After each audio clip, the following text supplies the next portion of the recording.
উজানের ঢলে পানি বেড়েছে তিস্তায়। ঢেউয়ের তোড়ে ভাঙনের মুখে সেতুরক্ষা বাঁধের একাংশ সহ বিভিন্ন স্থাপনা।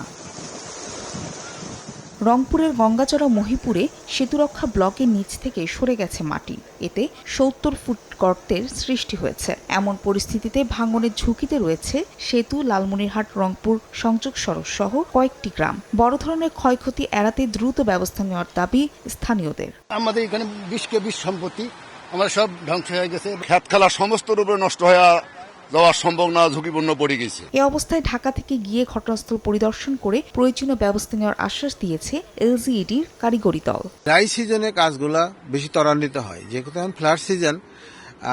আমি মনে করি যে এই ফ্লাড সিজনে যদি কাজ করার সুযোগ থাকে এটা করা হবে। শেরপুরে পাহাড়ি ঢলের পানিতে নিখোঁজের পর এক যুবকের মরদেহ উদ্ধার করা হয়েছে। এ নিয়ে পাহাড়ি ঢলে 2 জনের মৃত্যু হলো। নিহতরা ঝিনাইগাতি ও নালিতাবাড়ির বাসিন্দা ছিলেন। এর আগে পাহাড়ি ঢলে নিম্নাঞ্চল প্লাবিত হয়, তবে বৃহস্পতিবার রাত থেকেই নামছে পানি। এদিকে পরিস্থিতি স্বাভাবিক হওয়ায় শুক্রবার সকালে বন্ধ করে দেওয়া হয়েছে কাপ্তাই বাঁধের সব জলকপাট। তবে হ্রদের পানি বাড়লে আবারও জলকপাট খুলে দেওয়া হবে বলে জানিয়েছে কাপ্তাই কর্ণফুলী বিদ্যুৎ কেন্দ্র কর্তৃপক্ষ।